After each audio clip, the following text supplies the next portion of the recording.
Non, tiens, on compte ça à manger. Comme vous on a déjà 3. Pour la bakiti, comme vous voyez, que bakiti à velours et c'est vraiment qu'on soit tant en clean en simple, mais c'est joli. Natika qui on vraiment comme ça, l'ingé que soukou bakisa et le côté. Bandana zaki na zé, miti na bouti quand on a changé en côté, na biki non a changé en haut. On la décoration na gagnon so.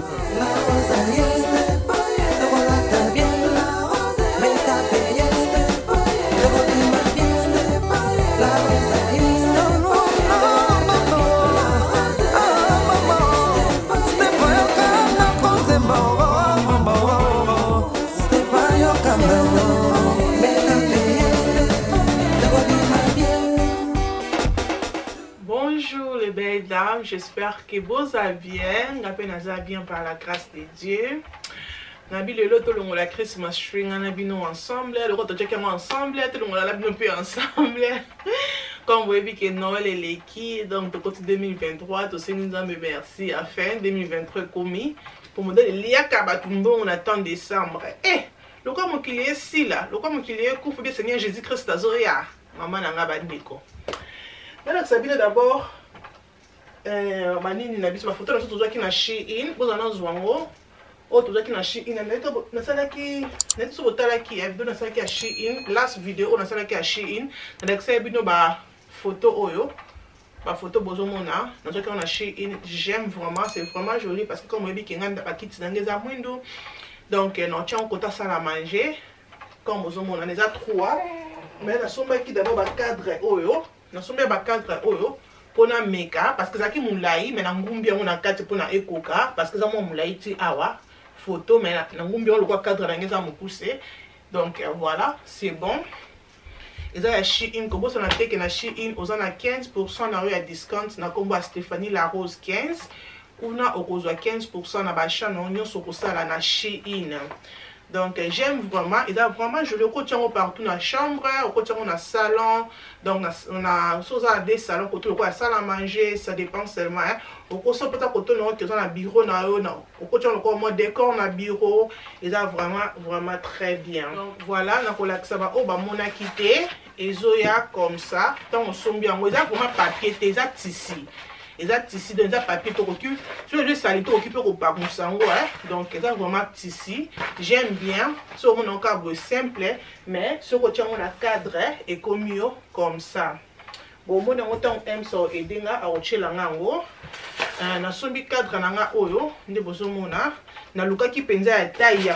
ya photo mais taille ya photo na moni tele na notre cas oyo comme le biquet et ça moi mukie na ngumba moi na kati pour na ekoka na kati na so anyway na chamona na kati bon mona ndeko sala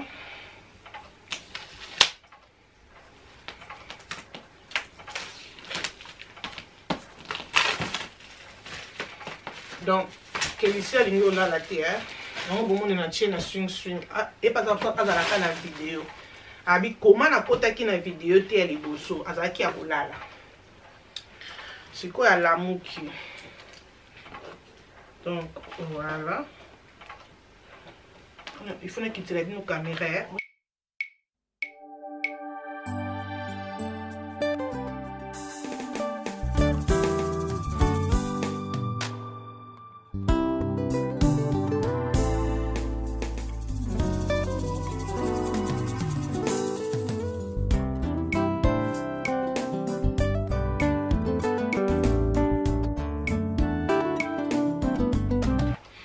Donc, et comme un bisou comme ça, comme mon moni, et na rochango à côté.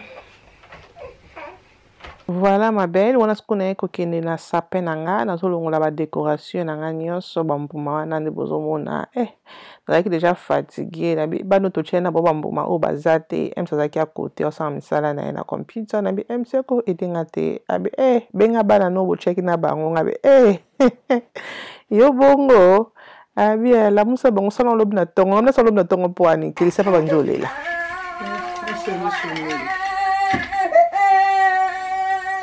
Donc après que bon de la Kélésia, après na zone encore, na banjo longo la bambuma nanga c'est longwa qui sili na chong na box pour na bi tout ça quand en janvier décembre ou mais la pour ya mekoya kaka pour photo battre la bambuma misus au soto utilisant encore na Noël ou ekoya on sait jamais.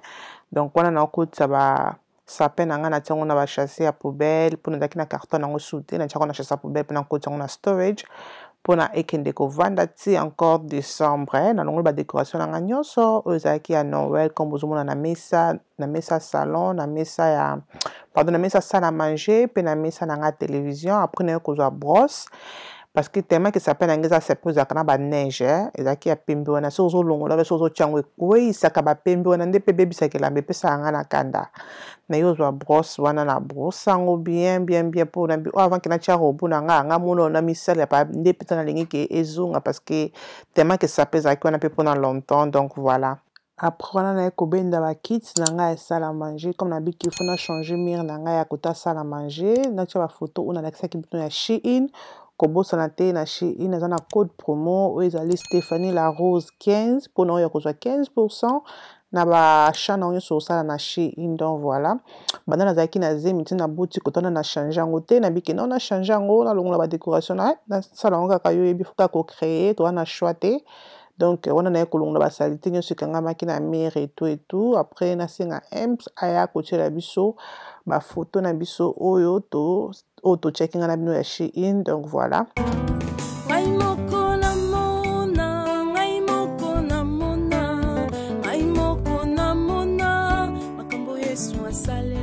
Voilà les belles dames, moi ba tcheli biso ba photo na biso na comme moni, c'est vraiment joli et dans la CP là qui vraiment ça wow, it's beautiful, c'était vraiment joli. Et na singa qui aussi aime ça longo la biso photo à côté poto changer décor comme bozomona na tie ba miroir na ngai et comme koto yo donc pour et ça la ka changement et ça la kaka bien voilà.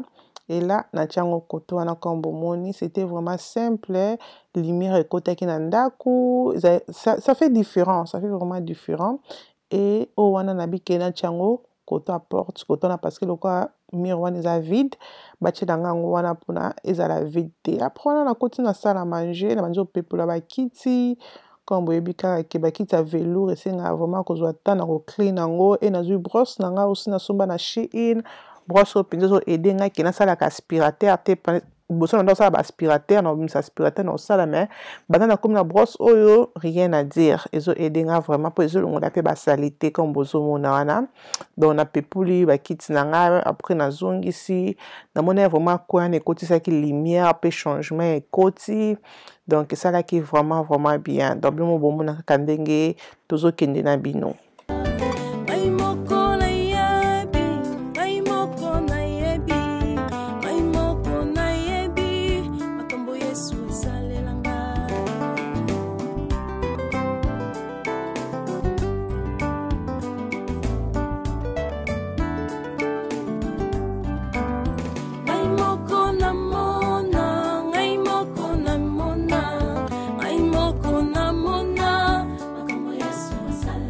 Voilà ma belle, après qu'on nettoyer ba kit na ngai, donc est-ce qu'on nettoyer ou ezali table na biso, table na nga oya kitala oyo donc avant que na sombango, ezali ki vraiment ko banga pour na za na bana mikie, na mona ki za toujours salité, ezala difficile pour na ko nettoyer ma belle. Les gens difficulté c'est vraiment facile parce que batu na nga la rose comment nettoyer ka table na yo ezaka osombi spray donc oza na moi nettoyage no ya bien o yanga la somba ngo na Lidl ezala nango pe je pense que même pas délivré donc ça vraiment très bien nettoyé vraiment ba verre très bien au moins pensa que ba glace nyonso et comme vraiment ngengi donc voilà on a nettoyé ngo très bien et donc ozwa plateau nanga oyo plateau on a somba ki yango na ticket max parce que na ninga kite koto ya sala manger na tia gold plateau à gold tellement que na utiliser plateau à gold mingi et na ba qui na changer et na pensa que aussi ma baya na ngai donc na penser ma baya avant que na songa ba mesa nanga donc on a plateau on a sombi yango na ticket max comme na lobi c'était na prix à 20 livres oui dans ba décoration nanga nyoso on a tia na somba ki na ticket max donc avant que na longola ba étiquette nango na bi ki na za sûr que na sepeli nango avant que na longola ba étiquette donc on décorer d'abord et sur mon que sepeli nango te na koki ko que je zongi ça pour nous avoir elo comme sous vase au vraiment que j'aime et qui est vraiment avec ma kit nanga pour avec ma kit nanga noir na argent donc on a ba qui ça la manger nanga na ko tiango pe argent na tiango vraiment gold maka c'était gold déjà na encore bon que plateau na zo peu na ticket marque c'était 6 livres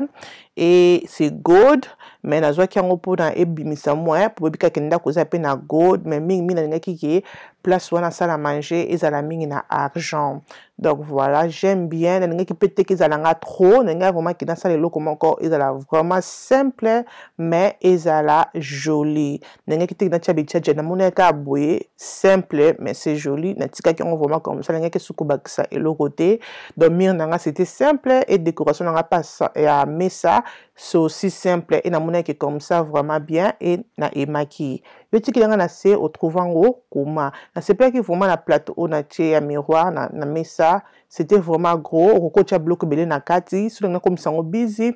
et place on a tia qui nzete na biso sapin na longoli na tia nzete na nga ya décoration comme moni après wana na koya ko kende siko na table na nga ya télé donc table na sa télé pe na lobaki na changer ngo na bazaki vraiment surtout na table à télé so na sala ngo koma donc na bande ko meka na tie o na longoli na tie o na na tia table à télé ke ezala la gold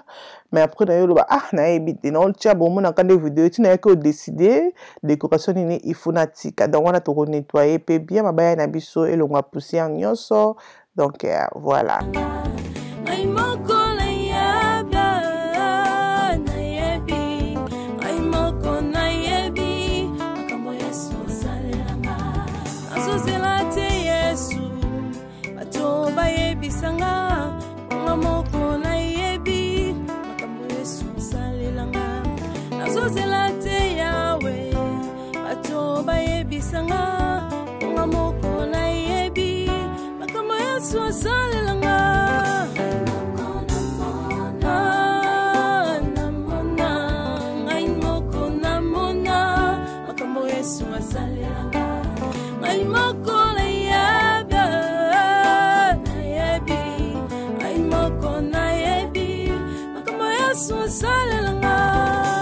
Voilà ma belle et n'a qui a décidé look au bomoni donc je trouvais que ça c'était aussi simple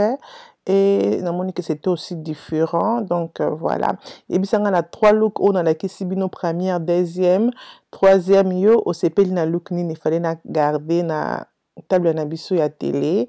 donc voilà et d'un côté vase nanga wana likolo ya armoire nanga et na tiepe montre likolo wana pour échanger seulement le quoi montre la longo là qui ont kozonga montre na ndako na ba les qui passe na montre zonga likolo pardon na messio et de kozonga robot nanga comme moni robot vraiment et danga makasi donc d'ailleurs côté robot after la clinique qui déjà na combo là qui met robot sikoyo a longo la siko ba peut-être nga na longo li ça la kaka bien deep cleaning dans la chez robot nanga et nettoyer que les ça qui wana ni ka ba memaye yeso tiki alela ni kaka abuzonyo kolanga do ba memaye ki pa ba nyo kolete voilà look na biso yanda ko c'était comme ça pour kolongo la sapin. Donc, la Christmas tree, comme on c'était comme ça, espace, ils ont mis n'andako. Christmas tree, on a pu gagner du espace. Donc, voilà, look, c'était comme ça. Vraiment simple, que j'aime aussi. C'est pas une moi coin et puis vraiment simple, mais c'est joli. Et n'andako, écoute, c'est qui vraiment lumière, comme on a donc rien à dire.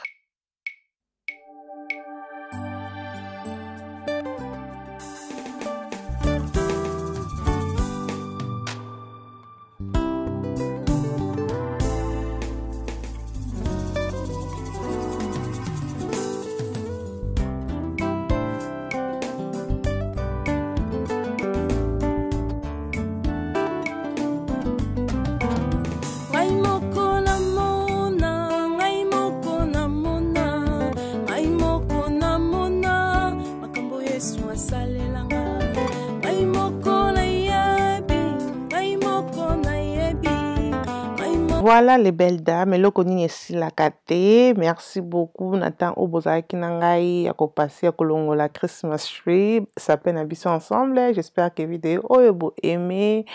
afin que les papa n'était pas kalemba qui komema atiaki na Moïse mais que les la quitté azodingana papa bongabi maboko nange lembi que liseke na Moïse na oluka pungi na yo moko que lisake kuna alali pete abizela okomema nga kaka tala ndazo sala kuna tala azolala te abiwa bozo nyokola nga bolinko mema te. Merci zala abonné aimer partager bisous bye.